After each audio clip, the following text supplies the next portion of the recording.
Okay, so now let's talk protein. As athletes, I'm sure you've been bombarded with information about protein and its importance in sport, and for good reason.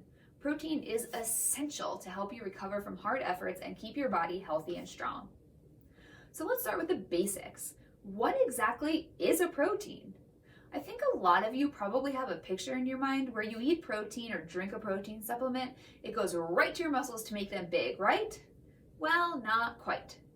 Protein is actually made up of amino acids, which are why amino acids are known as the building blocks of protein.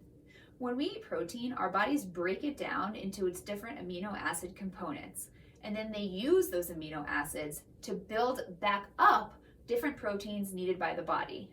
I know what you're thinking. Wait. I eat protein, then my body breaks it down into amino acids, only to build it back into a protein? Might sound strange, but yes, that's what happens. So let's talk a little bit about amino acids.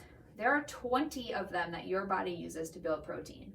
Of those 20, 9 are known as essential amino acids, meaning that our body does not produce them, and it is therefore essential that we get them in our diets. So how do we do that? You've probably heard some people talk about protein quality, right? The quality is based on the amino acid profile of the protein. Animal protein, like chicken or beef, is known as a complete protein because it contains all 9 essential amino acids that we just talked about. Protein from plant sources, however, with a few exceptions, is incomplete. This means that most plant sources of protein contain some, but not all, of the 9 essential amino acids. Being plant-based is very trendy right now. But there are some myths floating around out there that say plant protein is inferior to animal protein, or you can't build strong muscles by eating plants. That is simply not true. By pairing plant protein sources together, you can easily obtain all 9 essential amino acids you need each day. Let's look at rice and beans for an example. Rice is low in the amino acid lysine, but sufficient in methionine. Beans, on the other hand, are low in methionine, but sufficient in lysine. By pairing them together, you're obtaining all the amino acids you need. Note that you do not have to eat all 9 essential amino acids in one meal, just over the course of the day. If you are eating a varied, nutritious vegetarian diet, this should be easy to accomplish. And by doing this is considered nutritionally equivalent to consuming animal protein. So why do you need protein as athletes? Protein helps the body recover quickly and rebuild after exercise. It helps the body build muscle. It supports immunity. Protein is extremely important in the athlete's weapon arsenal. And it explains why so many marketing dollars are spent touting the merits of different protein powders and supplements. Is there a time and a place for supplementation? Sure, but most people should be able to get the protein they need from food alone. My motto is food first, supplements second. So now let's discuss about how much protein you want to be eating on a daily basis.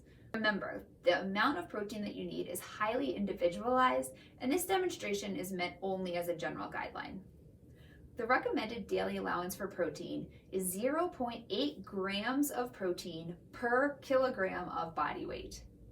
While that is technically enough to keep the average human from being protein deficient, research shows us that athletes should be more around 1.2 to 2 grams of protein per kilogram of body weight per day, depending on your specific training and goals. So let's do a little practice on how to figure this out. Let's say that a 150-pound basketball player wants to consume 1.5 grams per kilogram of body weight per day of protein to sustain practice, games, and 2 to 3 strength sessions per week. This athlete is looking to gain skeletal muscle. So first, we have to convert her weight in pounds to kilograms, which we do by dividing it by 2.2.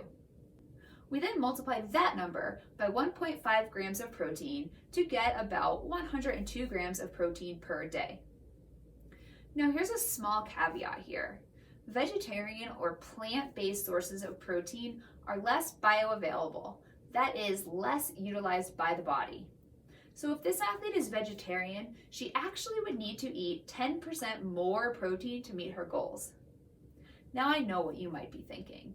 What if I just eat way more than this? Then I'll get bigger muscles, right? Wrong. The body only uses what it needs and excretes the rest. And this is actually a lot of work for the kidneys. So you really don't want to way overdo it on protein. You cannot get bigger gains by eating more protein than you need. So when should you eat protein? Ideally, you want to spread your protein intake out throughout the day. Incorporate it into each meal and snack, except immediately before exercise, which we'll talk about why in a later module. Keep in mind that protein is especially important after exercise. After exercise, our muscles are tired, sore, and broken down. When we eat protein, it helps stop muscle breakdown and stimulates rebuilding. Again, we'll go all over this again in more detail in the next modules. So here are some sources of complete animal proteins.